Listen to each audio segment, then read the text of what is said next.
Hello, everyone. Welcome to In the Metal.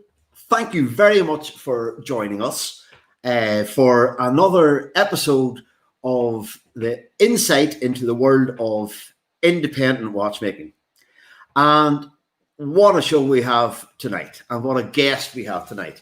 And because in the wake of the GPHG Awards in Geneva last week, we have a man whose brand went expecting something but came home with two Aiguille awards for the Audacity prize and for the chronograph category. Chronograph category is a huge deal because it is one of the most popular types of watch that's available today. 200-year-old innovation, completely and utterly reimagined, revised, recreated, and it has won the hearts of the jury at the Grand Prix d'Horlogerie de Geneva last week, and we will be having a chat with the man behind that amazing achievement. So, as ever, we are going across to North Carolina, where we are joined by my able master of watchmaking, master six-string shredder, hell-raising, hard-rocking watchmaking king, Dan Spitz. Dan, what the hell is going on? Hey, Johnny. How are you doing, my man? How you doing, bro? How's everything over there in Greenland? It's like heaven here, you know. So no, everything here is really good. I'm totally excited as you are. This is a real special guest. I've been following what he's done to the brand since inception. Basically, I think a lot of us have, because it really gave a lot of us inspiration. What he's done, turn around a brand like that, and kind of a few avenues along the way, just kind of sticking his finger up at other people with what he would produce and what he would pull out, like with the Swiss Alp watch, just kind of all right, go ahead, look, stand out in the crowd. Yeah. And that's what I'm all about, right? Well, everything I've ever done in my life is be different, be unique, be yourself. And basically screw everybody else. This is how we operate. This is how I operate, and that is independence. That's what makes independence: strength, unity, and doing what's in your heart. Just going for it, man. So big props up to who we have on today, and of course all the awards are well deserved. Yeah, totally all together. So it's been so what. Edward has done is the family has come into do you know what? Let us introduce the man. Let's just go straight up, man. Yeah, that's because let him tell us, he knows better than I do. He's been doing it. So hi guys. Hey Edward. How are you? Greetings and welcome to In the Metal. We are delighted to welcome you from Schaffhausen, I assume. And it's fantastic up for you to join us. So first thing I think we better say is double congratulations. Congratulations. Whoa. Woo-hoo. Absolutely spectacular result at the GPHG last week, and could not believe it as I was watching the event unfold, and the way that it started. I was going right, Tudor, right, Breitling, right, Bulgari, Breitling again, and I was going, oh God, we've got so many representatives of the independent sector actually in the pre-selected finalists, and suddenly it looked like it was all going to go towards the big guys, and so when that really super competitive category of the chronograph and the competition in your chronograph category was stiff, to hear your name being called out, and I was absolutely delighted, and it is so deserving that the Streamliner Flyback Chronograph won the Aiguille for the chronograph category. Congratulations. Well, thank you so much. I mean, for me also, you can imagine for us, get that award, the chronograph, also knowing that we were planning to launch the new version this Monday. We were all super excited. We felt like the stars were aligned for us. So the entire team, actually, we celebrated today. I have the awards with me here. Let's see. Hang on. That's killer, man. Yeah, I actually have the two of them. Yay! So yeah, I presented them to the entire manufacturer today. We had a small celebration. Unfortunately, we cannot drink all together. Otherwise, we usually have an apéro when we celebrate those kind of things. And so today we offered a small bottle of champagne to everyone to take home and celebrate at home. But it was very emotional. I think it's been 14 years since we won something. So yeah. It was good time. It was a good time. Too bad we were just on our own there in Geneva, only those who had won something, and we were really missing the rest of the industry to celebrate all together. It's just incredible that the collaborative effort that you've put into the movements you make, the timepieces you make. You do. See, I've been watching what you've been doing for a long time, and it's a good representation of not just being independent, but branching out and making friends. And like in music, we have a band, right? But it's not like the 1970s where you were in the Who and you were in the Who and that was it. Like we jam with someone else. So it's kind of the same kind of thing. And we're all looking at you and what you're doing. And it's not like it's me. It's all about me. It's about branching out, making friends. What else can we do? What can we collaborate with them that we don't have the infrastructure here to do? And then from there, you get great ideas. Everyone gets great ideas. Hey, maybe we should open up our own hairspring factory.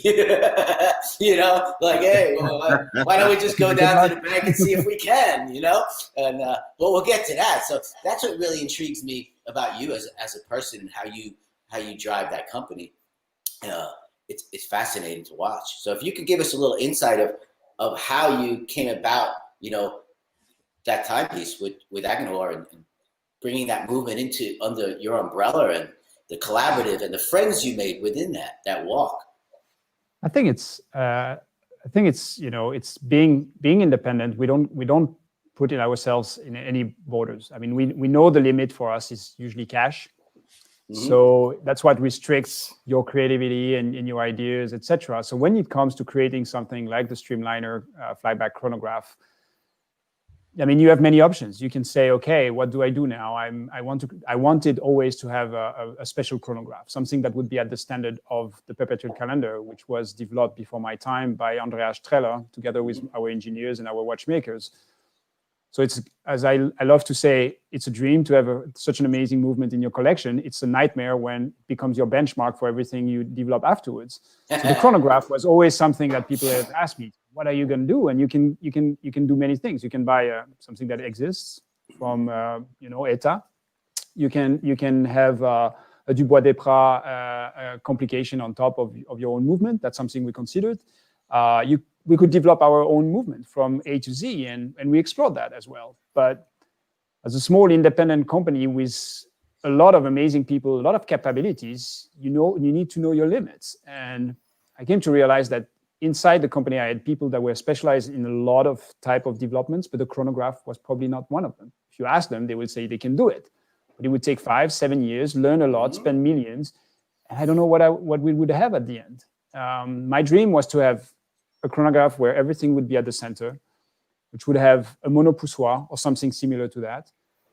And a few years back, when I saw Agenhor launching with Singer Reimagined and Fabergé their Agengraph, I was like, oh my God, I wish I would have been there. Just like the rest of us. Yeah. But then comes the question, is it that bad to work with another family, independent, which we had been in contact for many years, and we appreciate their amazing work, the Widerrecht. And is it that bad? Like people saying it's not 100% manufactured? Is that is that bad for the brand? Is that bad for the product?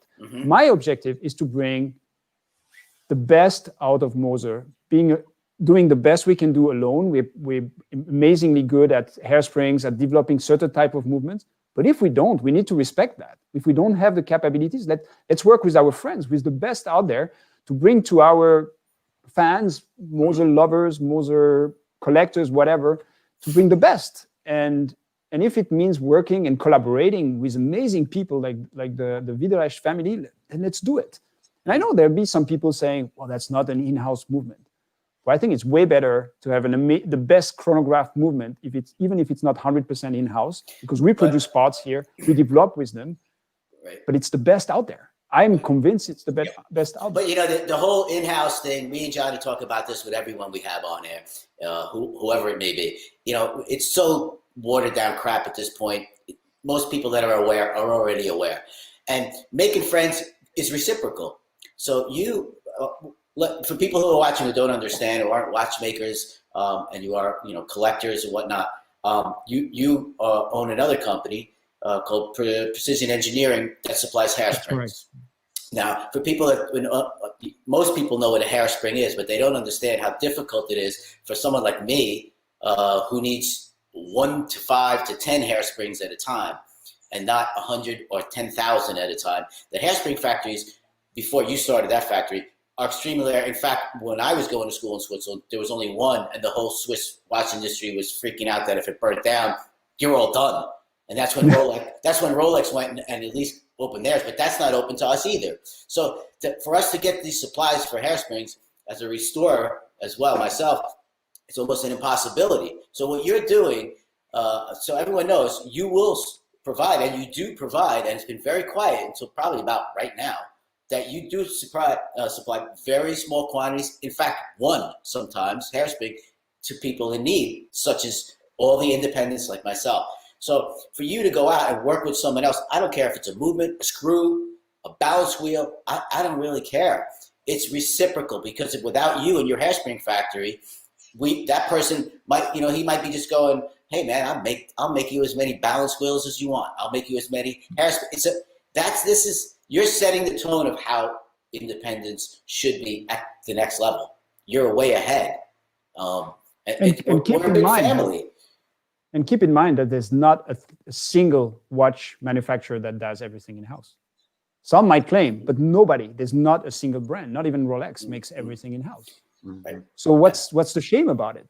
Again, I think the purpose of a watch manufacturer is to try to be creative, innovative, develop amazing things, but ensure the highest quality working with the bests. And if the bests are not in-house, or if it costs so much that then you cannot sell any product, then you rather work with the best out there. And that's also the way you create amazing relationships, which stimulates you and helps you develop new things. I mean, with the Widerrecht family, again, we're talking about the Asian graph, it's just the beginning. It's the first collaboration we have with them, and adapting to the flyback 60 minutes was the first step. They have many ideas. We're already working on tons of projects with them. And I think it helps them a lot to be able to work with Moser because of our, I would say not big volumes, but still significant for such a small structure. So and that was good for us, it's good for them. And again, it was reciprocal, because I've talked to him, and that was his dream when he had the dream to develop this chronograph, that he could give it to other people. And not just keep it for himself. He could have, just made his own brand and launched from there. So his whole idea was sharing as well. And that's the way independence should be. Beautiful, I think man. not only independence, it should be everybody. It should be, but... Yeah, but you have... That's what I'm trying to do here in America, and let America shine as well with my brand that I'm launching here with my own timepiece. It's not about me and my timepiece and just my timepiece. It's about, let's get some other Americans and get them going. And so, we started a nonprofit as well to give them these young watchmakers what they need to access to my workshop and the next workshop that I'm expanding to, and share and give back. And that's what it's all about.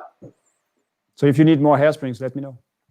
Oh yeah. Are we growing there? I mean, it's becoming a huge business. I mean, we used to do, max 40,000 hairsprings. We will be way over 100,000 hairsprings this year, and we only use 2,000 a year for Moser. And then next year, I think the objective is close to 250,000, and in about 3 years we'll be at 500,000. So it's growing. But be reassured that we will always, and it's very important to me and my team, we will continue to supply people who need one hairspring. Because we have a lot of clients, especially on the independent brands. And I know they tell me, like, we need you guys because we cannot go to anybody else and ask for 50, 10, 20, 100 hairsprings. They just laugh. As you said, the minimal order quantity is usually a few thousands. Yeah, and I think it's important if we want to continue to see creativity, have amazing young watchmakers or independent watchmakers produce what I believe are the best creations in our industry. We need to be able to supply them with customized hairsprings. Not something that they can go and take off the shelf. Because I don't think people will understand, even in Switzerland, that we have to make prototypes as well. We're only one individual, and if that individual is just starting out his new brand and he's an independent, he only needs one. Will it work? He doesn't have money to buy 10 or 1,000. It's the same with screws or jewels. You call up, would you like 10,000 of that size? No, like I have plans to make 5 watches a year. I'd like to buy 5, and they won't even answer you. So I think it's across the board that hopefully they'll follow your trend as well with hairsprings, that they can supply us, because you never know where that's going to lead, because that could lead to being a U or a Carrie Voutilainen where they need supplies. And they're going to remember who that prick was that wouldn't sell them 10. And he's going to go somewhere else and get it somewhere else if he can. That's an amazing. I didn't realize you were actually providing that service, Edouard, that to the independents. So any number of hairsprings, for example. I didn't know that you had the capacity to go for the 250,000 hairsprings. That's really. Why, Johnny, you have to come and visit. Yeah. There you go. I can't wait. As soon as this pandemic's over, we're coming. That's like one of the first steps. Taxi. We'll get to that later, because we'll talk about the cylindrical hairspring, and I mean that's just mind blowing.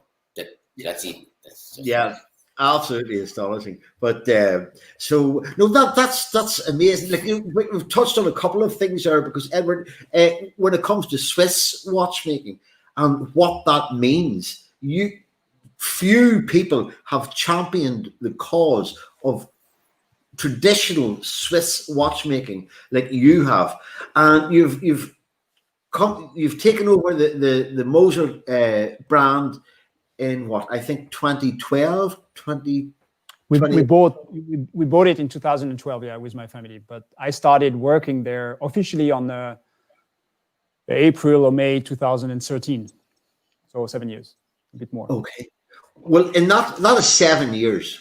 I can remember H. Moser returning to the fray. Whenever I joined, whenever I started taking an interest, it's around about 2004, 2005, and Moser, I was familiar with. That was the official rebirth. Yeah, that's right. It was part of the Moser family, that I think as well, and it's still there. But it was.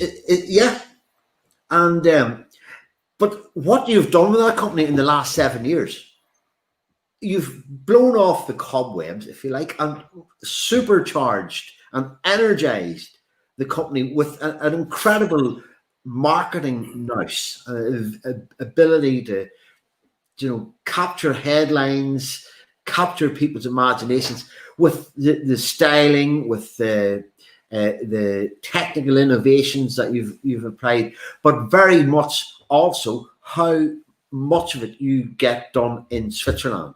And that has been really one of your big campaigns, objectives over the last number of years. Yeah, I think you're right. I think a lot of people say, Moser, you're disruptive. You like guerrilla marketing. I think what people don't realize or forget is that every single of those initiatives was related to communicating about our strong values, linked to tradition, linked to Swiss made, linked to innovation, linked to our positioning against or for connected watches. It was not just trying to make the headlines. We wanted to express something that was important to us. And as a small independent brand, we realized that the best way to do that was, one, to be provocative, two, to create a product that was very symbolic. And the mix of the two, launched during the big fair of the year, which was Watches and Wonders, SIHH at what time, just worked. And why change something that worked? So, but I think what sometimes people forgot was really the message behind. And that's just the problem with social media, when you see a picture and you just take a conclusion and you say, well, those guys are crazy, they just made a cheese watch. They didn't realize why we made that cheese watch, what we wanted to express, why we removed the Swiss made from all our watches from that day onwards. I mean, there was a purpose for it. There was a message which was very strong, which created a lot of debates in our industry and arguments with people way stronger than us. But I think it also opened the eyes of a lot of people around the world about what Swiss made means and what it is. And I think for us as an industry, how we can be better. And that's the purpose of all those things. But of course, with the objective to get Moser out there, to get the name known, my responsibility, number one, is to protect Moser and make it grow. And keep in mind that when we bought it, it was bleeding millions of money a year. So my responsibility was make sure to change that as well by getting the name out there, that people to realize that why is Moser amazing? Why did I fall in love with Moser in 2012? And where do I feel this brand should go and should be? And why is there a purpose for an additional brand when you already have thousands of them? But again, I think sometimes that's the negative aspect of social media and media in general, is that people jump to conclusion based on just one first feeling or perception of one message, which is not always the right one. But you also went about all of that in a new and let's say non-corporate avenue. You understand social media, where, I mean, the single independents, or someone like me, or someone has just a couple watchmakers working with them, that's all we have. We don't have giant budgets, and you understood that. You were at the next level. You were taking over a company. You have some capital, but you didn't want to operate like the big guys. And it was the big guys looking at you, because we all watch this, just so you know. It's the big guys looking at you, thinking you are a big guy. How come you're not doing it the traditional ways? When they weren't even understanding Instagram, the big guys, they didn't even to them, they didn't even have a website. They didn't even understand what to do with it. When all the underground, it's the same as music, bro. When you got to get your word out, how do you go? I did it. You do it underground, because you get a following, and they're your core following forever, because they're getting a piece of you. They know you're true. They know you're real. You're not fake. It's not corporate. It's not suits. So you kind of teeter-tottered that line, and you said, you know what? There's a better way, because we don't have that PR budget that the big guys have. So how do we talk to the people in truth and honesty, what I want to do, which is be original, which stands for independence. So my product should not look like or be like anyone else's, because we are who we are. I am who I am. And you right across that line of how I operate, what I do, and most people who are artists, that's how we operate. We operate by the string of our hearts. And that's why you always heard that term, starving artists and those kind of things, because we won't sacrifice. And we're watching. We've all been watching you, bro. We're just letting you know. We've all been watching you. And it's at a level where most of us don't have that kind of funding. But you did it in a cool and spectacular way. And it didn't take 20 years. And and it's wonderful. It's wonderful to watch, man. It really is. But I think it's what's important for a brand like ours. When we say we're independent, keep in mind that it shouldn't be only about the product. It's also about our mindset. It's about the way we work, the way we communicate. And again, we didn't have any marketing budget. We didn't spend money on anything in marketing. Everything went into, paying the debt, investing in more efficient ways of working, and re-engineering products. Not about, as you said, marketing things. I mean, I think the first movie we did with the Swiss Alp watch costed us about $2,500. The second one, which was a little bit more complex, but still like crap, was the Swiss Mad one, and it cost us $7,000. And we did it in one shot because we just didn't have the time. It was freezing cold in the barn that day, so it was all about doing something different. But what is important is that, and I think we forget sometimes, is people perceive the brand based on the way we communicate, and they need to find it in the product. And I think where we struggled for a time was to have the products, and that's big investments, which we didn't have, match our communication. And I had so many comments, people saying, oh, I had such an image of the brand, and then I come on your website or I look at a product, and there's a lag between the two. And I think the strength of the brand today is that we managed to have both things fitting each other. It takes time. Mm-hmm. I think today we're that's the strength of our brand. We have a, I think, quite holistic approach of everything we do. And people understand, they see the link. That, and you also came in without strong arm tactics and you figured out where the money was being wasted. There was too many people there. We need to get rid of these old machines and spend some money somewhere. Let's put the money where it's necessary. Let's get some better CNC machines so we are in control of what we're doing. And that I think that was just a brilliant move. We had when we had. I mean, they were when I joined. They were making about 500 watches, and they had 80 people. Today we're not even 60, and we're doing triple, almost 4 times more than that. So it's efficiency is a very important element when you want to have something that is sustainable. I mean, you cannot. I mean, we don't have as a small family business. We didn't have the resources. I mean, a few years like 2013 would have killed us. So we had to cut the bleeding very quickly and then turn it around. And I mean, it was scary to be honest. It was worth it. Yeah. But okay, before we go on, I wanted to, because we've touched on a couple of watches there that I would love just to look at, because the first one I wanted to show was the Swiss man. And did you see you made that watch out of cheese?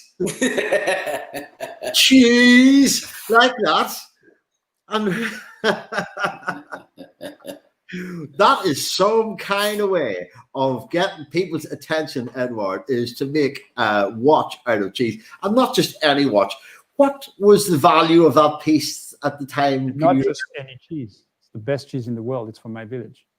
I think they never had so much advertising for that particular cheese.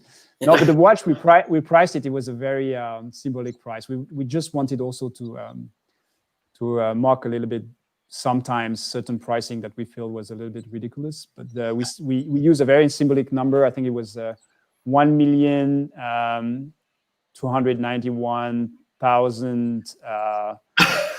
801, something like this, but it was basically the date of foundation of Switzerland that we had reversed. So that's why we had that number. And a lot of people said, really, is it worth it?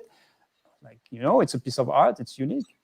We don't know the price, but then we auctioned it, and the price was a little bit lower. It was $135,000, I think, that was auctioned, and the money went to a foundation. But it's still amazing for 2 hands cheese watch. That's so awesome. So awesome. Fantastic. And it's one of, whenever you're looking at images of watch or videos, or you're getting new press releases, there's so much of repetitiveness goes on. But when you see something like that, like, how could you see that watch? Everybody in the watch industry was grinning their heads off whenever they saw that watch for the first time. So it was an absolute. And that was funny. I mean, that was the year after the Swiss Alp watch, so everybody was coming on the booth, and we had this "Make Swiss Made Great Again" hats, and it was crazy. It was like everybody from every brand at SIHH was coming to see it. It was fun. It was fun. Good discussion. It was fantastic, and of course that wasn't the only departure you made, because. There was a little-known electronics company from Silicon Valley that had dared enter the watch industry as well. And so with something called the Apple Watch. And of course, how could you respond to that? How could the Swiss watch industry respond to that? Well, most of them didn't, but you did. And with the absolute, now this actually is something that I have loved since the first day I saw it, and it's absolutely beautiful piece, the Swiss Alp watch. So that was like giving 2 fingers to the new boys, was it, Edouard? I think it was giving 2 fingers to some of our peers in this industry who are creating kind of connected watches, mechanical halfway, and I think that's really going against the values and is not helping our industry.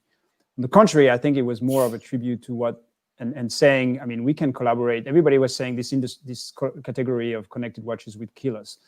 I believe the contrary. I think it's a very different category. I think we can live with each other. We can inspire each other. I mean, it's really something different. I personally have a Garmin that I wear on the weekend when I go running on over the week and stuff like that when I do sport. And I have mechanical watches, and I think a lot of our clients do as well. So why fight each other and always comparing? I think it's very, very different. In the entry level, it might be a different story, but for us, H. Moser, it's something. I was really upset when people were asking me, "Are you going to make a connected watch for H. Moser?" I was like, "That means that these people don't understand what we are and what we believe in."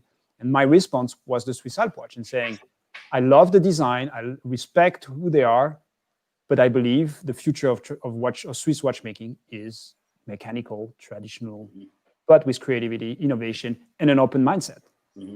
I think the connected watch, it scared a lot of people. But I don't think they understood what happened, in the 70s with the quartz watch. There's always going to be a market. And what it did was it actually pushed independents like me up higher for our art to be seen, independents like you, and it separated that category. And really, it started to price our independent pieces of art where they really should have been years and years and years ago. And it separates, you can coexist. Everybody can coexist. Just like this pop music, and there's heavy metal music where heavy metal guys play. They know how to play their instruments. We were discussing this before we went on the air. We sat in our room for years and years and years practicing our instruments, and we step on the stage. There's no stuff on computers playing and pop music, and we're just acting. It's the real deal. So you got to pay for the real deal. You want the real deal. So it breathed that life into all of us to kind of fight back and go, you know what? Like you did. You fought back. You said, hey, man, like you said, I wear a Garmin on the weekends. There's nothing wrong with that. If you have a heart problem, wear it. But mechanical watch, like, no, I have a heart problem. Well, mechanical watch, it's pushed it all up. It's pushed it where we all belong, and people are really appreciating the what we do as master watchmakers and how we are hand polishing everything, the bevels. I don't even think people understood that until post the Apple Watch and post what you did, making that mark, because that timepiece that you made and that idea that you did, that traveled. That was like a stamp of, something a metal dude would do. Like, screw you, bro. This is the real deal, man. If you want the real deal, come over here. We all salute you for that, man. That took balls. And it shows everything you're doing along these lines took balls. And you stood outside your box. It wasn't, because there's no way that would normally get through something in a larger corporate boardroom. It's too shaky. That's independence again, bro. It's like thrash metal. It's like what we would do to fight back against something, writing a song. They would started putting stickers on our album, trying to limit free speech way back in the day. Al Gore's wife, Tipper Gore. So what do? We fight back, and that's what you do. You make a song about it, and you speak your mind openly. I think that's what's cool, man. I like to compare a bit the life cycle of a brand a bit like a human being. And I think when I took over Moser, it was still like, it's a 192 years old brand today, almost 193. But keep in mind that it was relaunched. There was a gap of about 20 years. So it was relaunched in 2005. And then when you restart, you really need to find your identity. And I think these years, 2012, 13, all the way to maybe a couple of years ago, even last year still, were very important years to kind of emancipate for us as a team as much as a brand. And those things, I like to say, like, these were our teenage years. And yes, we might be a little bit more subtle now and try to elevate a little bit more the brand, but it's still strong here in our heart, but we need it a little bit less. So we were a little bit more careful. We learned, but we didn't lose our sense of humor and provocation, and we'll continue to do that. But I think it's these were years where it was essential to our emancipation to go through this phase. And I don't regret anything we did, even if sometimes it was painful. Yeah, but you're unique, I think, in the way that you use the word sense of humor, sense of fun that you have about what you do, and I think you've really Moser. That's what I associate with Moser. I think there's a couple of things. I think there's a dynamism that runs with the whole the setup, with your online, with your the way that you even your photography, your beautiful dials. I think it's just Johnny, throw up some pictures. All those things together. Just throw up some pictures. I can do that, Dan. Enough So, of the babbling. do you know what? Well, yes, we should look at. Oh, here, silence is never good when we're doing the shows like this, is it? So here, let's have a look at the brand new Streamliner Chronograph Flyback Automatic. Yeah, that's the latest. That's the latest, but that came out yesterday. From the press. Launched yesterday. Wow. So nice. It's just, I was trying to look for adjectives to describe that, and the way that the bracelet works. And I was saying, it's to me, it's almost like the armadillo. There's an overlap of those links on the bracelet, and it's absolutely spectacular piece. So it is.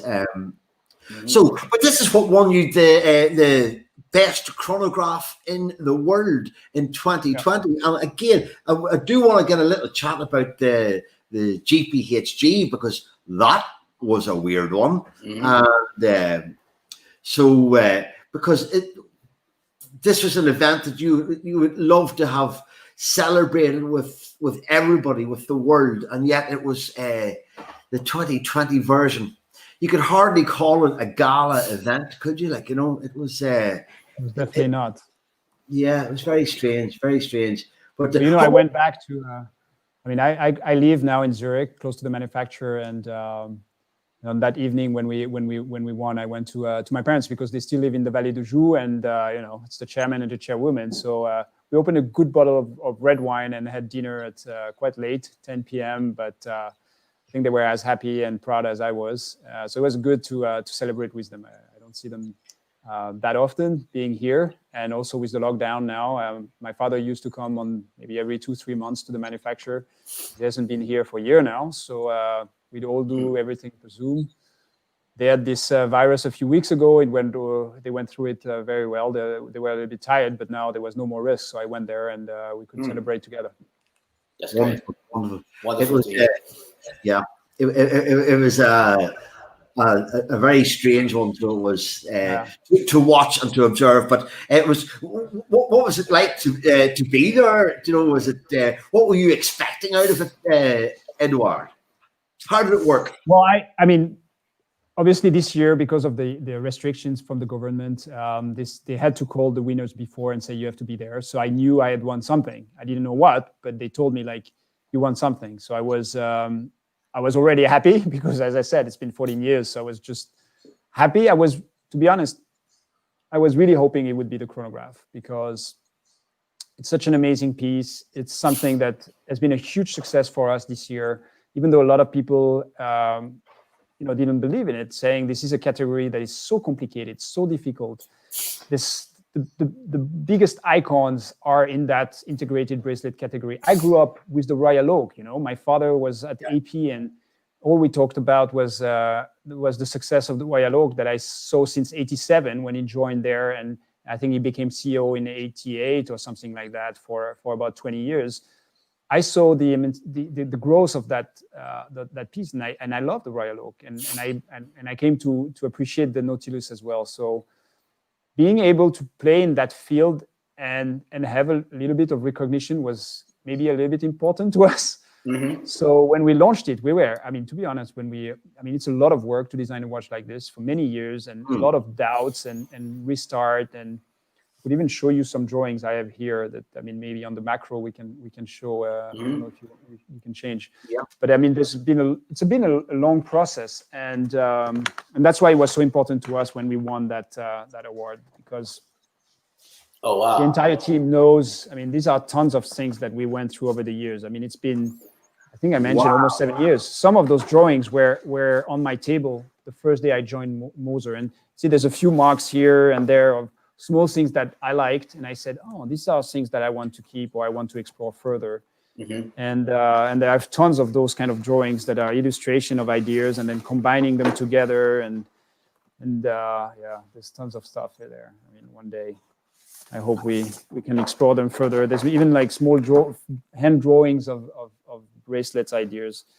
But that's a long process just to, I mean, working with the team, with our inspiration and getting after that mock-ups and stuff to so you use 3D printing to do your mock-ups. We do a lot of 3D printing, not internally, but we go through a lot of processes before we get, and I can show you that was the first real bracelet we had, which I broke so many times trying it. This is plastic, and you can see like it's cracked everywhere. But really to understand, is it flexible enough for a 15.5 centimeter wrist like mine?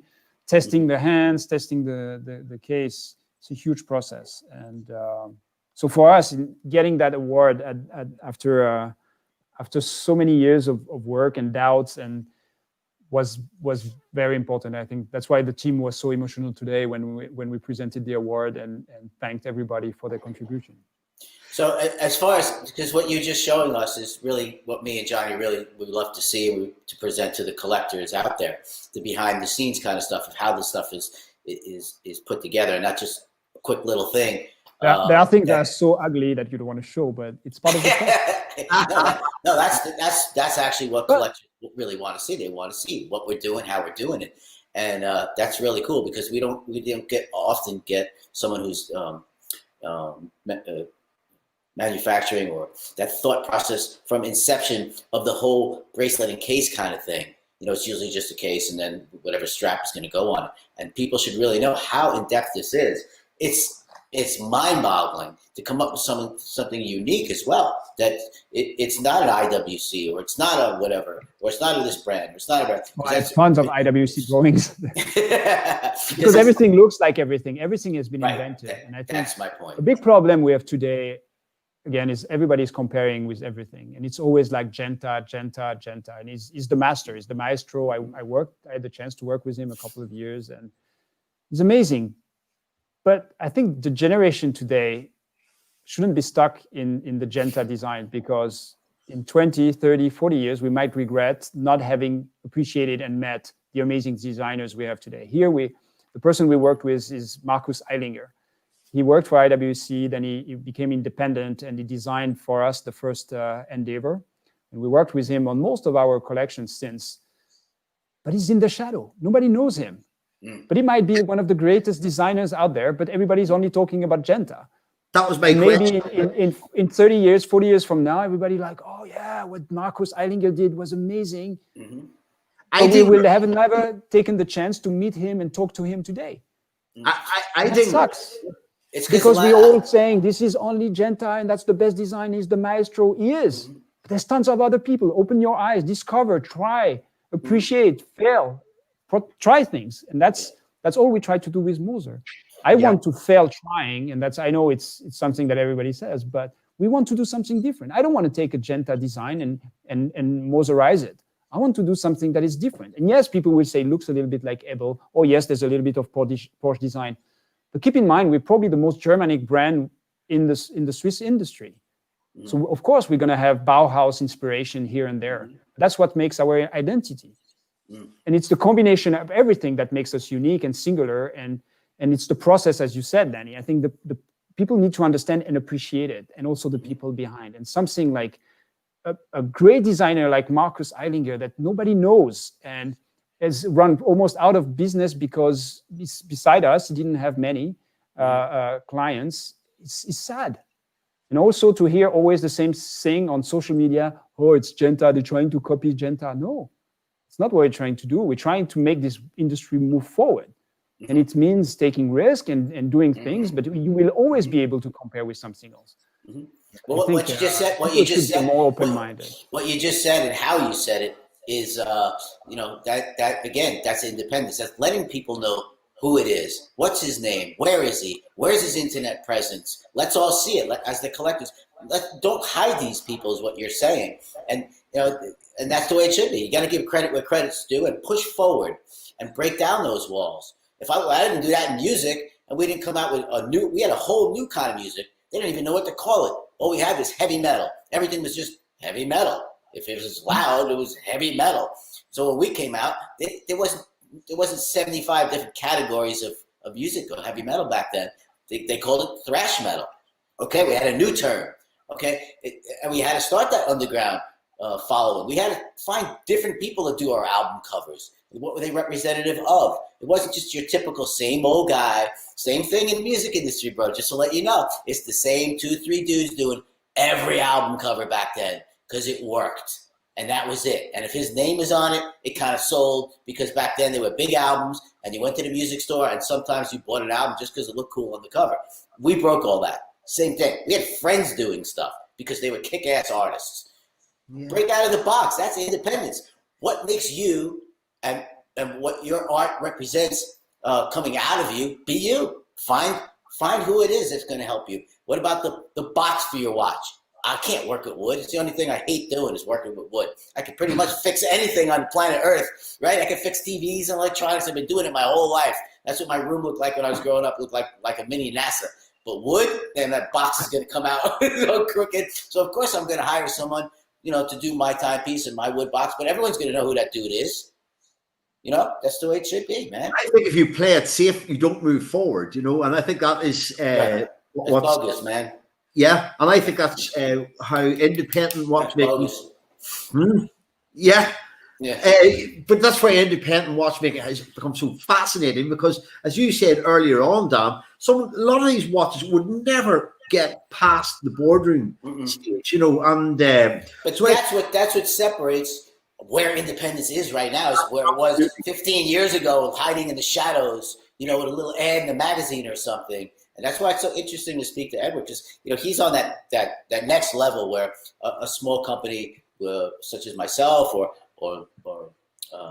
Roger W. Smith, where he may have 5 or 8 temp employees, that we're all kind of thinking the same way. We're up here, and we got to just represent ourselves, our belief, and break out of the box. That's how new things are invented. That's how, they didn't even have the amplifiers in music to create the music that we had in our head. We had to go to the amplifier company like Jim Marshall Amps, and show him, like, it's not bassy enough. What can you do? And you stand there with those dudes, and they're soldering in as we're standing there and trying the amps because it wasn't invented yet. That's how you push forward. Then our music's got it's covering the bass frequencies. You got to push forward, man. And you need collaborative, a large collaborative, or at least a small collaborative of geniuses to push forward. And that's what we are. Yeah. That's what independence. You need to take risks. You need to be ready to take risks. Yeah. I think the successful brands in the independent watch industry are those who are ready to take risks and be different, even if a lot of people don't like what they do. And I think that's the only way you can move forward. Mm-hmm. That's what was difficult for Moser, because we're probably the most classic of some of the independents. If I compare with Max or Overk, which are for us inspirations. Yeah, I always had the feeling, how can we have a space in this world when you do hand wound 3-hand watches, and then then the fumé came, and a few ideas here and there, and then it just worked. Not everything worked, but we tried. And then when it worked, then we learned from it and say, how do we do better? How do we use what we learned from that particular project to do the next one? And suddenly everything makes sense. But it's a process. But again, by doing things, and I think really a lot of independent brands are doing amazing jobs, and some, and probably those who are not there anymore, are not trying anymore or not enough. Yeah. It's it's clear to see. But there's a question I was asked. Pietro asked me earlier on. I was doing another broadcast. Say hi to Pietro for me. Pietro's going. People are saying, how did this gobshite get on the television? That's an Irish expression, Edward. But Pietro's question was, when it comes to producing the Streamliner, for example, the Streamliner Chronograph, first edition was 100 pieces. It sold out before the award, so the timing of the announcement of the Funky Blue version was really nice, nicely choreographed. And even though, as you said, you didn't know what award you were going to be collecting, never mind the second award. We'll come to that too shortly.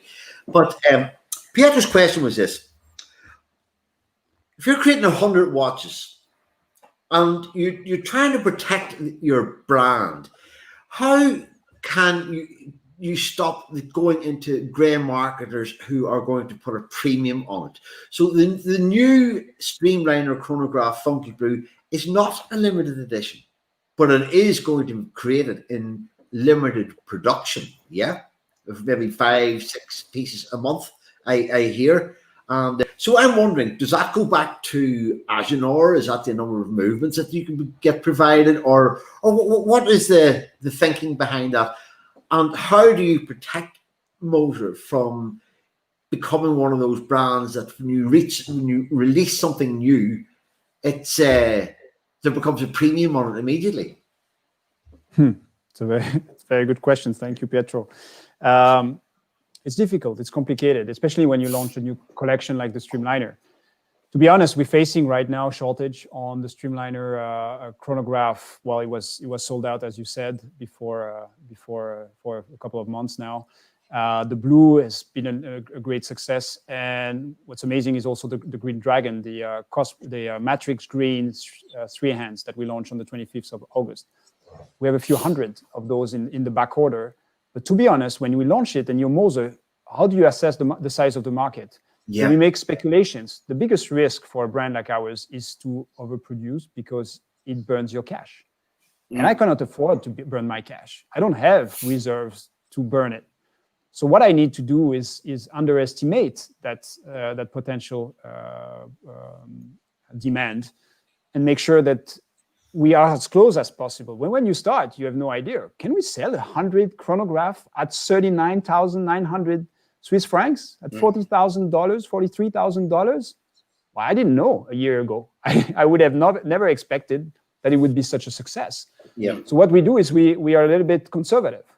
And what it creates, yes, it creates a shortage. But I'd rather have a shortage that I can then handle and increase slowly the capacity rather than having overproduction and seeing the watches sit on the shelf and lose 50% of the value because nobody wants it. And when somebody wants to resell his, there's another one new on the shelf in a store, and they can go and buy with 2 years warranty. Why would they pay 100% for that watch that somebody is trying to resell? So my responsibility is to find the balance. Now the problem is, and you know that the watch industry is probably the slowest industry to react.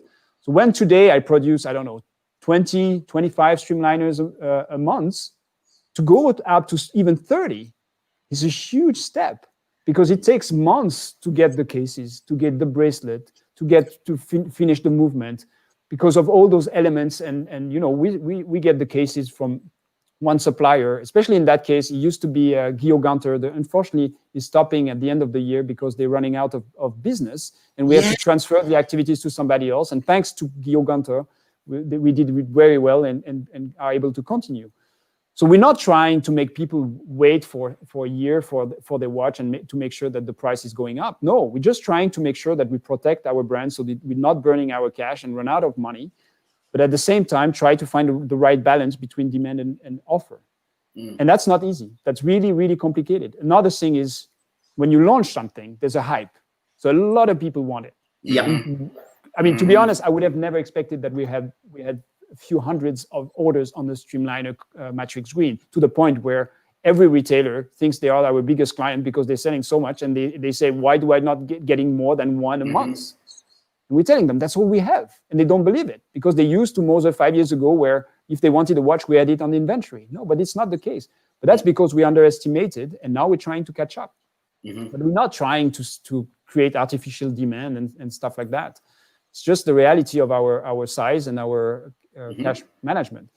In the case of the chrono, yes, with Agenor, it's a complicated movement. It's 426 components. Many of them we produce here in-house, but still, we have a handful of machines here. It takes time, and if you want quality, we don't want to deliver crap in the market that's almost killed Moser a few years ago when you said you're producing some of the moving parts in-house by you? Yeah. Yeah. Wow, that's cool. Yeah, on the CNC, on the erosion machines. Yeah, definitely. Wow, that's cool. So that's limits the capacity. But that's what people have to understand who are collectors, who are distributors. They have to understand you're not just getting the movement from them and the case from somewhere else and popping it together. It's not the program, bro. If you watch it, as you can, what I'm trying to present here is, you got your hairsprings are coming from you. Some parts are being made by you. It's got assembly and finishing is done by you. The case comes, that has to be, that's probably not totally finished either. And it all has to be cased up. It all has to be timed. It all has to be checked. And if something's wrong with something, there's another 2 weeks where it has to be taken apart again and brought back up to spec. These are the things that people have to understand. They can't just say, hey man, yeah, you just pump out another 100 and send them our way. It just doesn't work like that. We never had so much frustration, and it's difficult for our team to handle at the moment. Because every month we do these allocations. Okay, we have those watches. How do we? I mean, we have about 60 partners around the world. It's about 80 stores. And you have 20 watches. Yeah. The Streamliner Green. How do you allocate them? Everybody wants it, and also, I mean, we say okay, we are constantly hiring new watchmakers. I take the example of the perpetual calendar. When I hire a new watchmaker. He's trained, he's coming out of school, he worked maybe for a big manufacturer, but he comes and he's taking care of our specific products. It takes about 18 months to get the person ready to take care of one movement on his own. So even if today suddenly the demand increases, it takes me 18 months to have a watchmaker to be able to assemble that particular movement. So I'm sorry, and I know it creates frustration, and some people think that we want to keep the demand high and have the prices go up and etc.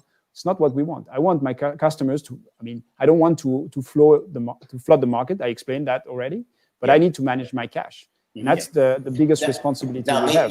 And I think a lot of people burn their wings doing that. Me and Johnny have spoken numerous times about what you just said about the watchmakers. So that again, collectors would understand when I would train other watchmakers at Chopard for complications. It's not just, hey, dude, because there's plenty of watchmakers out there that give the perception to these people that they can open up any watch and they can fix any watch, just send it my way. So the collectors are a bit confused as restoration that these guys charge their way through to repair anything or any brand or any way, kind of the way I was brought up, old school style, as opposed to manufacturing where everything has to be done a certain way. There's certain programs where the idiosyncrasies to the watches, and it's the same way when I train the watchmakers at Chopard, minimum of a year for basic movements or double barrels and things like that. Complications, absolutely. Perpetuals, 18 months. They got to live with that same movement. One movement, everybody. One movement over and over every single day to know every little idiosyncrasy so that when it comes out, it's mind-blowingly perfect. Everything's perfect. And that person has to stay there a long time. Sometimes that person, something happens in their life, that watchmaker, and he's got to go, and you spent all that time. He only stays there for maybe 3 years or 4 years. And then what happens? You get orders in and you're short that one watchmaker. It's not just like plug in another dude, everybody, and away you go. It's a long process. It's a long process, and you don't want to I mean, there's this lag, right? As I said in the beginning, when you launch a product, there's a huge demand. Yeah. Then in the case of the Streamliner, we don't know how long it's going to be. I don't want suddenly to increase my capacity and have in a year from now, suddenly there's something else very cool in the market and somebody is moving on, and because another brand has done something better than ours, and suddenly the market is moving there, and then I'm up there with my capacity, all my cases, my movement, my gold rotors, and my watchmakers. No, I agree. That's how you kill your brand. That's how you kill your brand. My biggest responsibility is to protect Moser.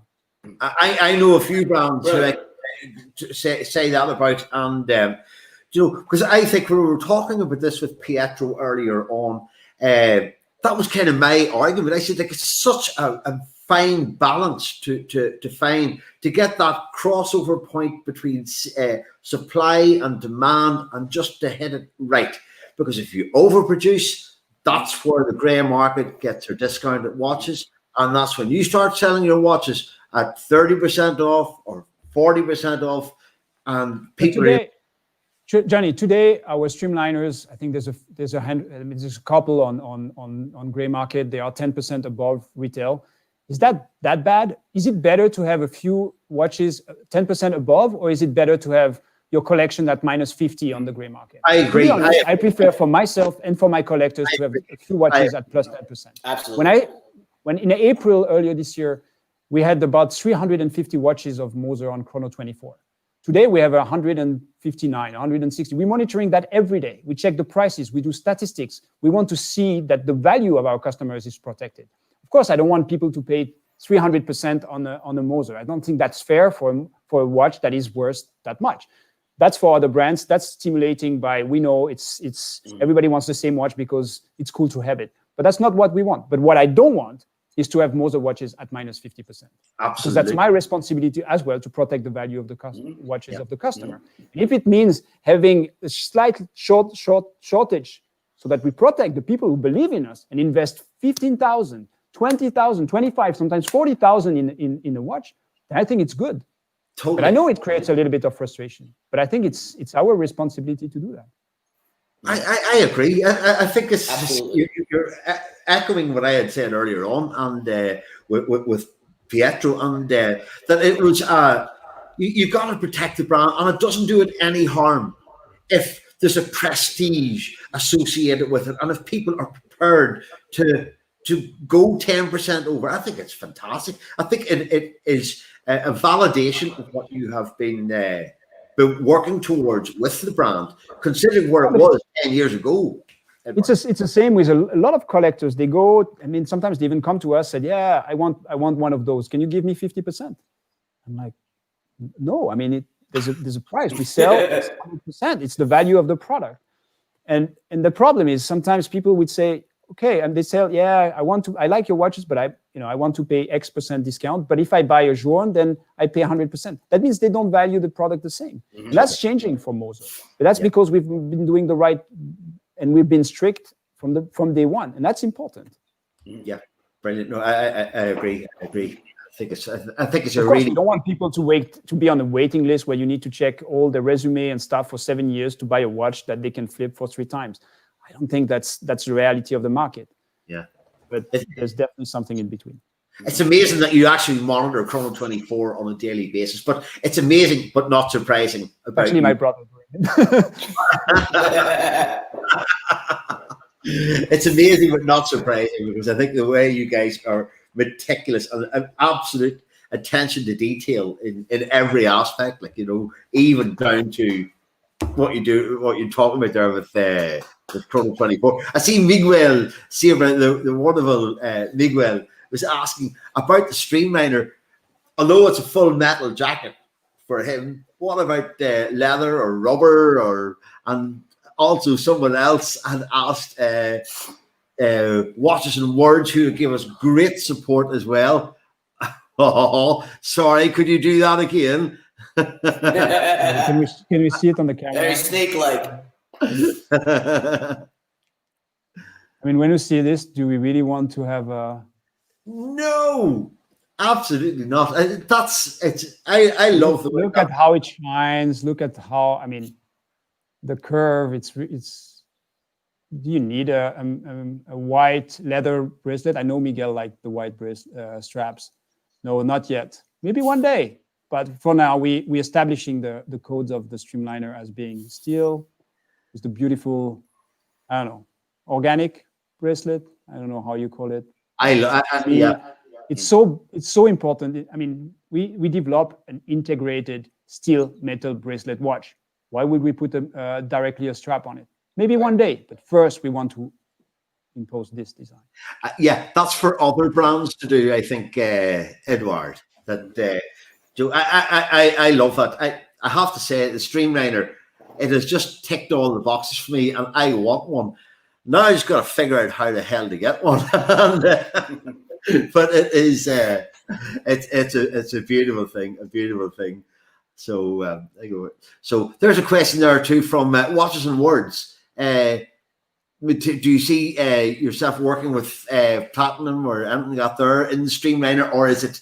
I guess the Streamliner is, by its very nature, it's a stainless steel watch. It's kind of there with? It is. I mean, there's tons of materials. I mean, in Streamliner and outside, we already use, we did, we have a lot of gold watches, platinum less now. We did palladium, we did titanium.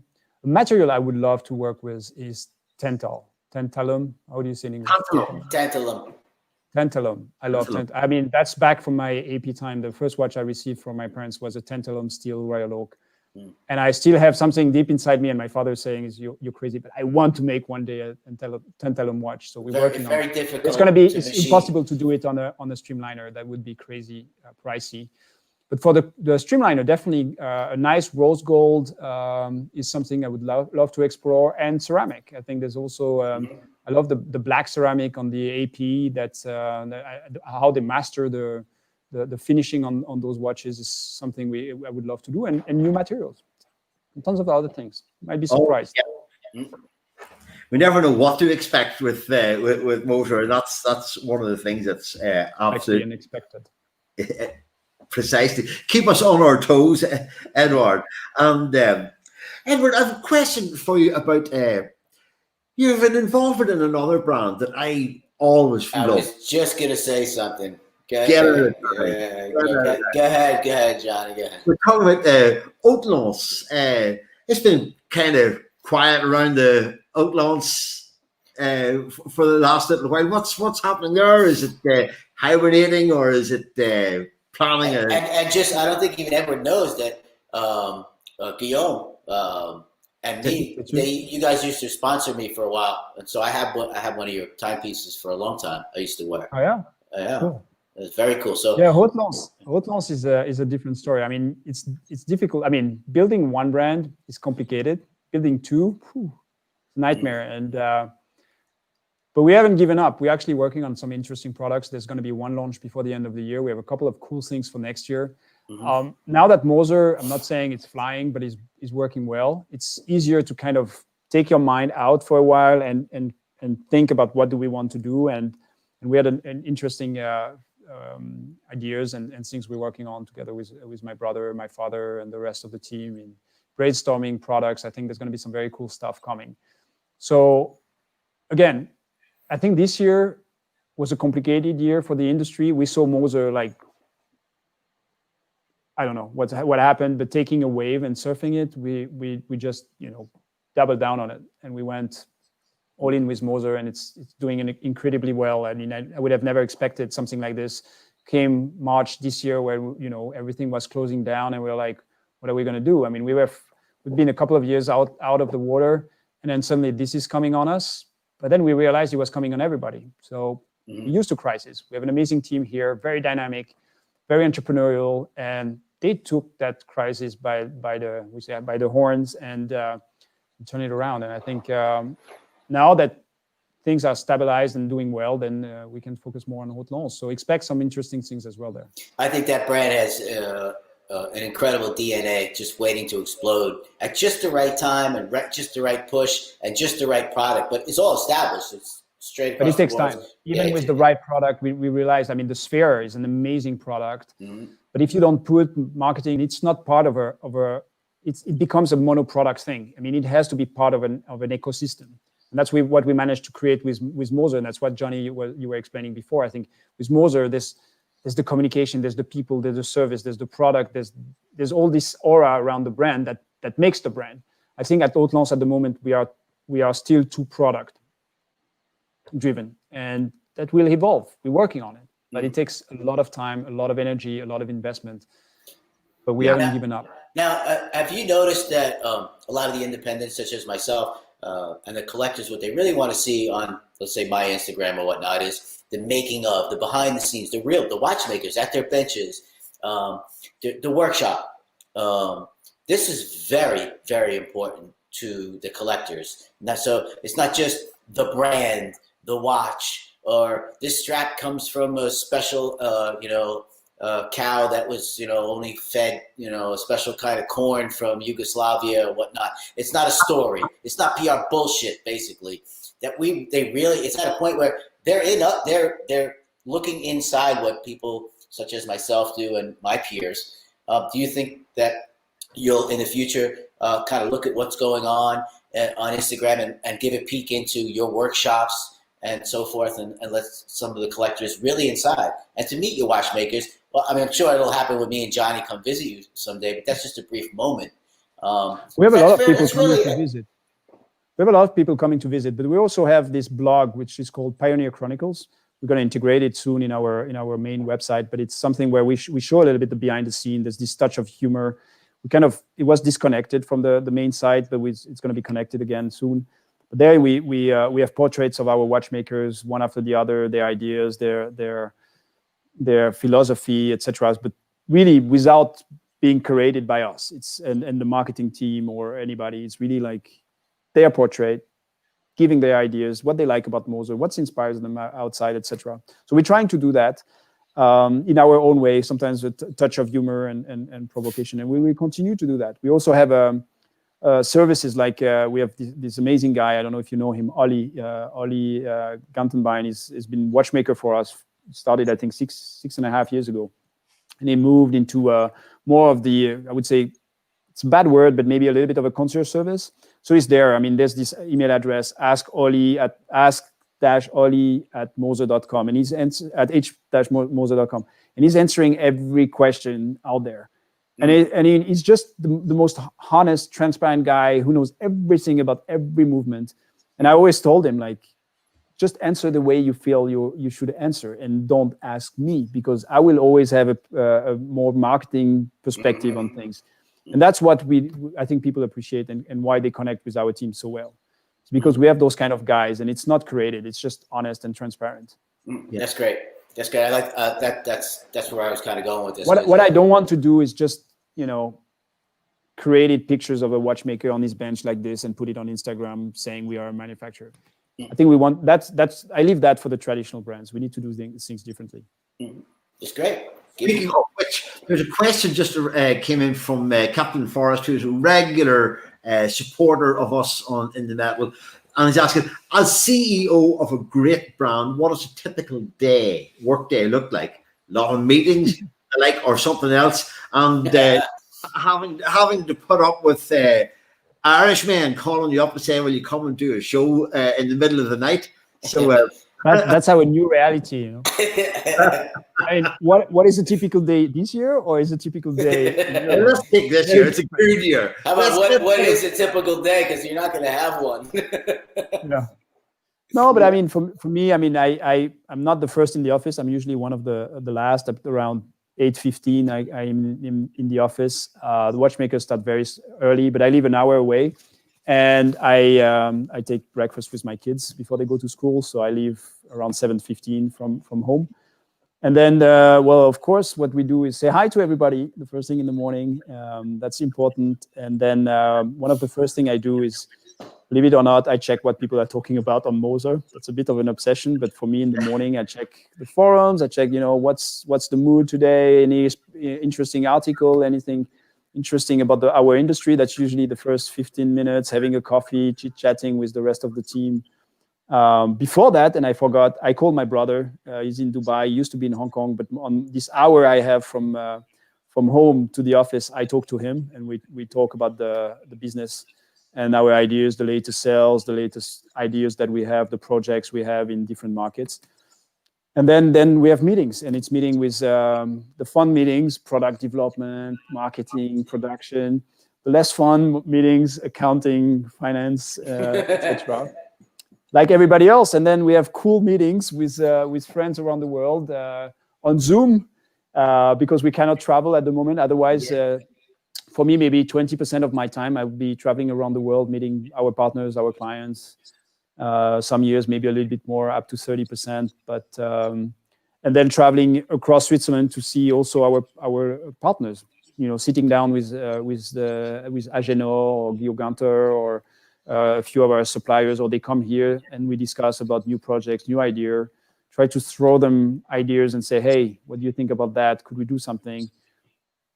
That's a typical day, and how far ahead into the future are you projecting with new innovations, new ideas? Not enough. I mean, I hear always those big brands saying, we have our product plan for 2025. I'm happy when I know exactly what I have in 2021 by now. I mean, we still had discussion this morning about colors of dials and materials. We were talking about materials, and even are we going to launch this next year, or is it too early? We are. I mean, I'm extremely lucky that I have probably the most reactive brand team out there that are extremely fast, solution driven.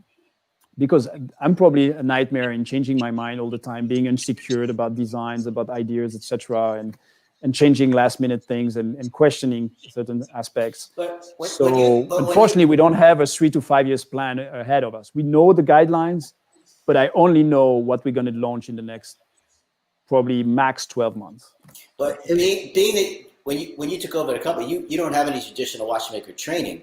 So as you went along and to restructure it and to get to the point where you are today, is there a few key watchmakers or master watchmakers that you have around you to play things off of? Does this idea, can it really mechanically actually work? How do you call people into the board meeting or whatever it is and do that when you have a new idea? And everyone should understand, I think you do by now, there's a very slow moving in watchmaking. It's not the normal corporate world where the meeting's over and everybody get it done.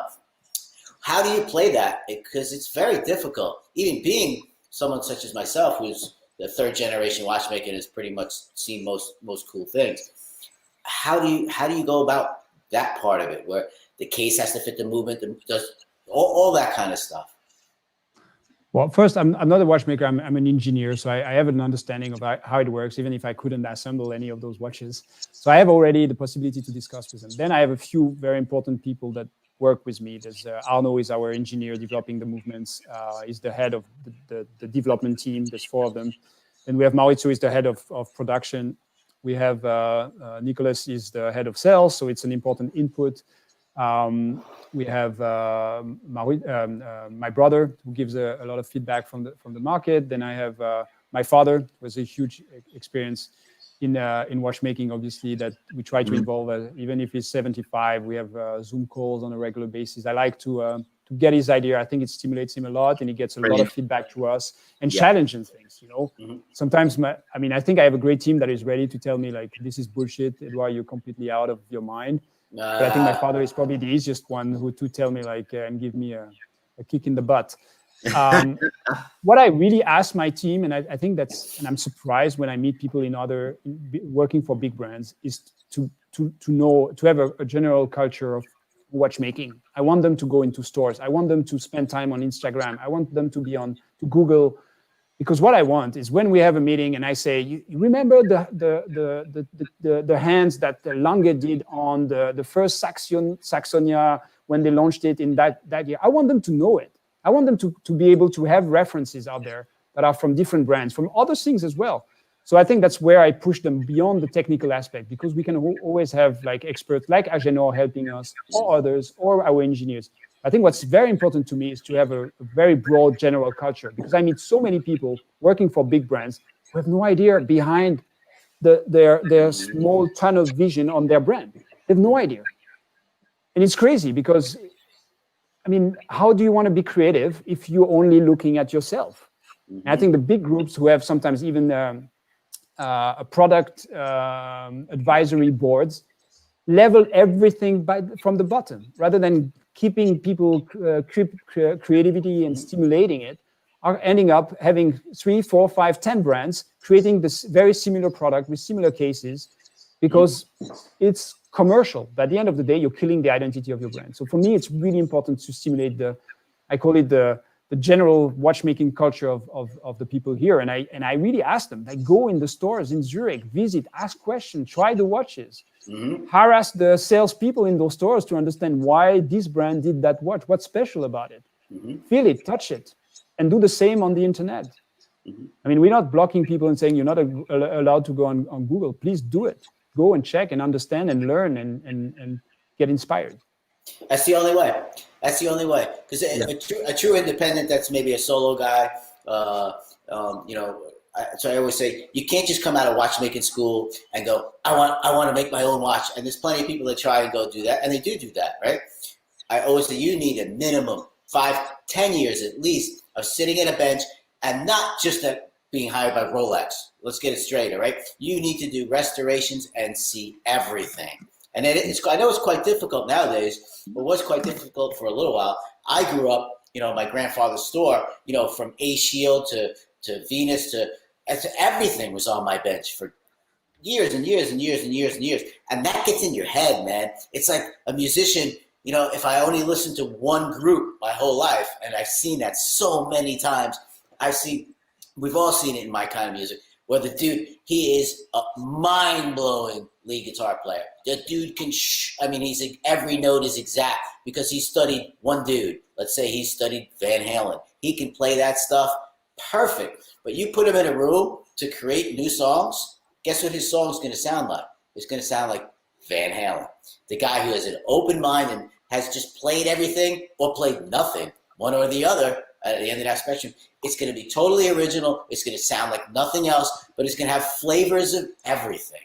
A little bit of this, a little bit of that. What worked previously, what touched his heart is going to be in what he creates. And it's the same thing in timepieces. If you're an independent, you need to see everything. You need, as Edward was saying, you need to know everything. Study your asses off. Go out on the internet. If you can't touch it, like you said, go look at it, get it in your brain, and when you go to create your art, it's going to come out and be the flavor that people will accept. You have to do what you want to present from within yourself, but you also have to. It has to be something very tasteful, elegant, beautiful, whatever represents you. Sure, that's cool, man. We're getting through this. There's one watch that I have been. There's two watches we need to talk about here before we go, because we need to go through these. But you didn't win one Aiguille last week. You won two. And the second one was hold them up, bro. This incredible thing. And so it was the Endeavour Cylindrical Tourbillon. Now, we're not going to get into too much technical discussion about it because we're running out of time, but man, what an incredible piece. How did you and Max come together to decide to do this? Because it was a relationship that worked two ways. It was a two-way arrangement. How did that work out? I have to pay credit to Max. First is the master of the independence, the new generation of independence, and obviously an example and an inspiration for me. So he's the master of collaboration. He came to me in 2017. I think it was in Dubai at that time. And very elegantly said, for the 15th anniversary of my brand, I would love to create LM101 with your dials. Would you be interested? And I felt, wow, this is cool. I mean, I love what Max and MB&F are doing. That would be an honor to do that. But at the same time, being a brand ourselves, I felt, maybe it's my ego speaking, but I felt it would be better if we were really combining our efforts together. And the best way to do that would be to have a two-ways collaboration. So I pitched that idea to him and I said, why, if we do something on one of your watches, why don't we do something on one of ours? Which sounded crazy because at that time we're so far away in theory from each other that what were we going to create that would make sense. And we decided that the parameters would be one, that we only use things that we already have and that we have developed and exist, so that we don't spend too much money on development and creating something crazy. The result is amazing. I mean, these two watches are both brands, and that's what I like about it. The LM101 could be a Moser, and the Endeavour Cylindrical Tourbillon could be an MB&F. Yeah, and that's what shows that. And at the same time, they're beautiful. So it really shows that we managed to create two products very different, one inspired by one brand, the other one by the other, and at the same time, the result is both brands. And beyond that, we learned a lot from each other. I think Max is an example in perfectionism, going all the way to the details, to a point where at some point I'm like, Max, I can't. We have to stop here. Wow. And I said, sometimes, for Moser, we have certain limits. I cannot go to a level of details that even I don't see it, and my customers will not see it, but it will increase the price by 10,000, 15,000. So he said, yeah, you're pragmatic. And he always told me that's what he learned from me. And I said it during the GPHG, but that's what he always said. And I think that's a little bit of the strength of Moser. We try to reach perfection, but sometimes you have to be realistic and pragmatic. And I think he learned a little bit from that. But beyond that, I think the collaboration came at the right time. You know, as I said before, for Moser, every year we have a theme that we want to communicate about during the fairs. We talked about connected watches. We talk about Swiss made. We talk about innovation. Then we talked about corporate social responsibility and sustainability with the Moser Nature in 2019. 2020 was about collaboration. And frankly, talking about collaboration in the middle of a pandemic when brands are fighting each other and everybody's running with like chickens without heads in all directions, and seeing two brands coming together, creating something together, launching it together, selling it together, I think was a good inspiration for the industry. So I hope we'll see more of that.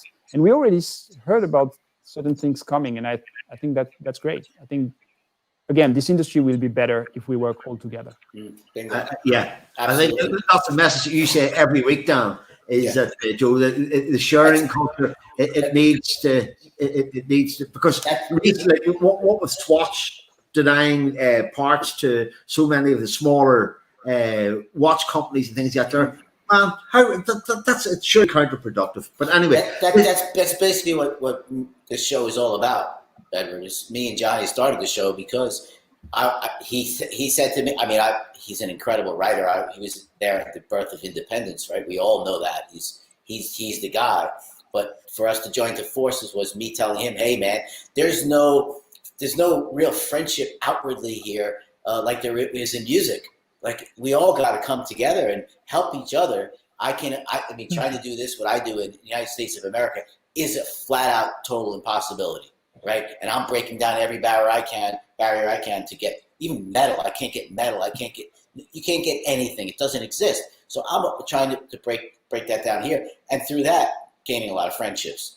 And it should be done worldwide, because independence is worldwide. It's not just in Switzerland anymore. And I have even a worse problem here than you went through with the Swiss made shit. America, it's 100%. One screw made somewhere else. And you can't stamp made in America, and they come after you, which at this point in time is completely ridiculous. Yeah, there was a big story about it's absolutely ridiculous. It was absolutely ridiculous, because literally I am making everything here, and I'm a one-man show. I mean, just about, right? You still I'm not going to be able to stamp made in America, which is completely stupid. Insane. It's absolutely insane. It's not good for any of our countries to act like this. I think our industry needs to be examined under a different kind of concept. It really is, because there's no hairspring factory in America. What do I do?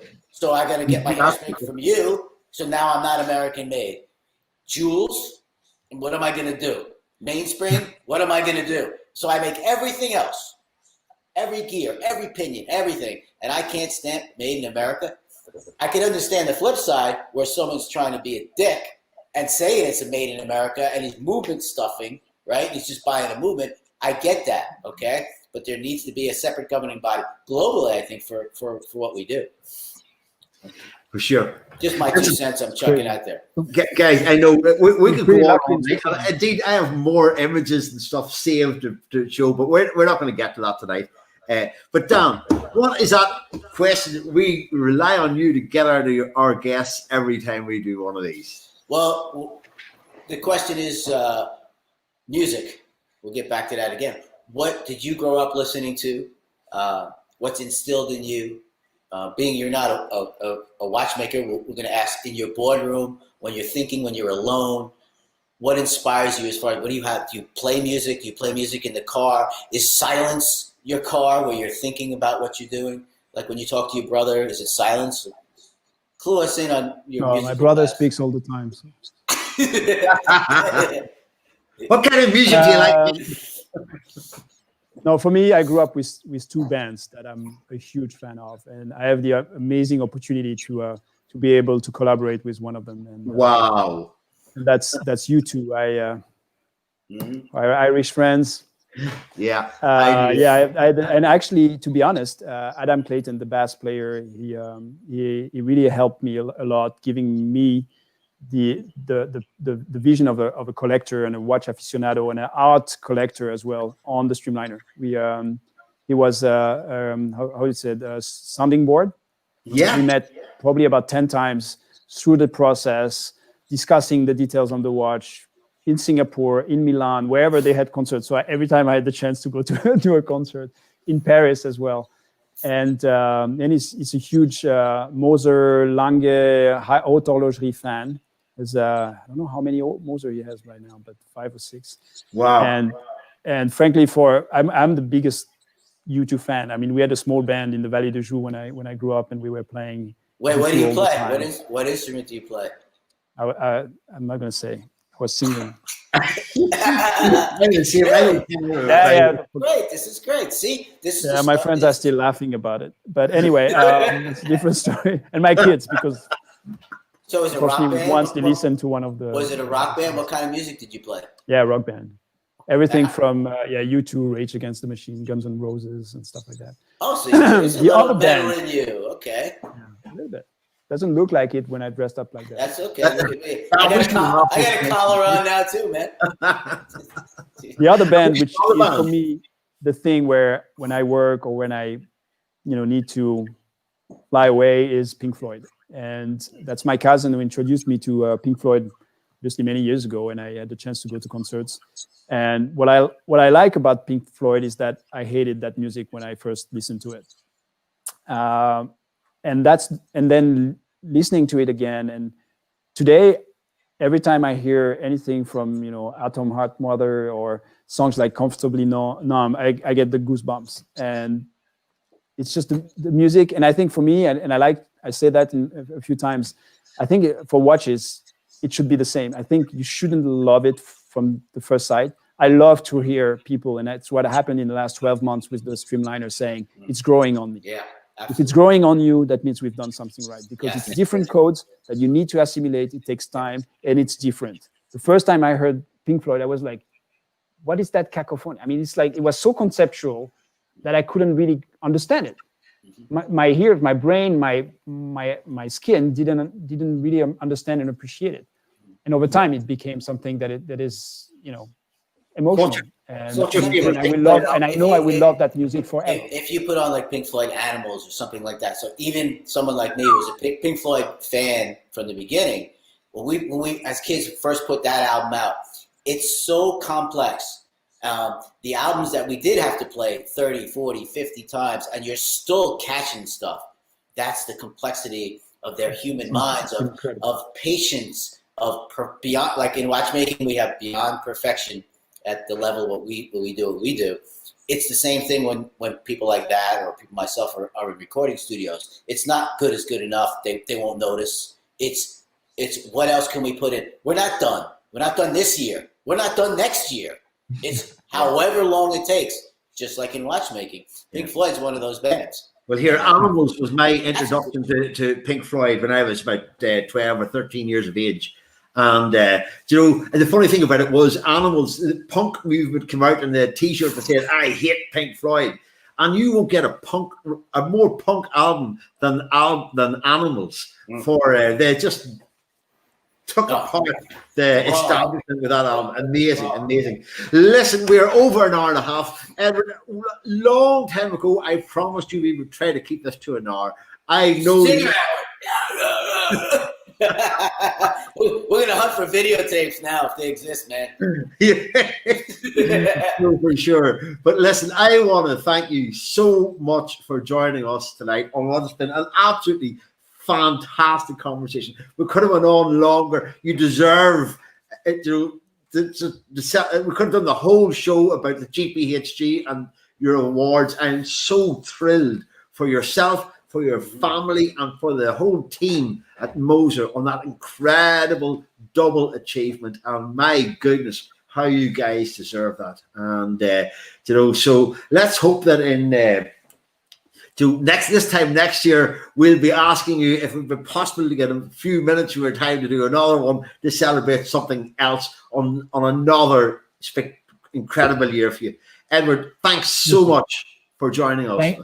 Thank you guys. We really appreciate what you're doing. We need you guys, so continue the amazing job for our independent watchmakers like us. We need you guys. So thank you very much, and it was a pleasure. Great discussion. I really enjoyed it. And, it's been a treat for us too. And for me as well, Edward. Thank you so much for coming on here. And next time we do it live from here. Yeah. Now you're talking. One video, the three of us sitting here. Yeah. We're going to say thank you to Samuel as well. Yeah, wait a minute. You gotta Samuel, say hi. You're gonna have a guitar there and a microphone, and we'll have to play some music, man. You gotta sing. Samuel, the man, thank you for all your help, man. Sort it out with. No, really, thank you for all the insight into the hairspring factory. Oh wow! Into everything you've talked about of how you go about doing your day, your meetings. The stuff that normal people don't ask is what me and Johnny are always after. That little snippets in between the normalcy of inside someone's crazy ass brain that makes things happen and makes them happen in a unique way and breaks down walls, breaks down barriers where other people watch that and see that barrier and inspires them and inspires other watchmakers. We've all been watching you. I don't know if you know that or not, as watchmakers and independent watchmakers. And we're astonished at what you've done by turning around a brand and creating something that is your own. It has its own look, its own feel. It's beautiful, man. And plus, you're collaborate with you too. So top that, bitches. Yeah. And just so before I sign off, Jean-Marc Viderich for the amazing comment. I am delighted that you have enjoyed watching us this evening. Thank you, Jean-Marc. Again, thank him and his sons and his family. They're amazing people. I mean, I recommend, again, without those guys, we wouldn't be there. So we need people like Jean-Marc, his sons, Nicolas and Laurent. They're doing an amazing job for us. So really there is an invitation more in the future. There is an invitation In the Metal for Jean-Marc, Laurent, or Nico to come and join us and tell us all about the world. We just got to peel him away from his watch bench somehow. As you know. So, Miguel, thank you so much for watching us. I know we do go on. Thanks so much, everybody, for watching us. We will be back next week, and we hope you'll be joining us when we go another amazing episode of In the Metal. Thank you, everyone. Thank you, guys.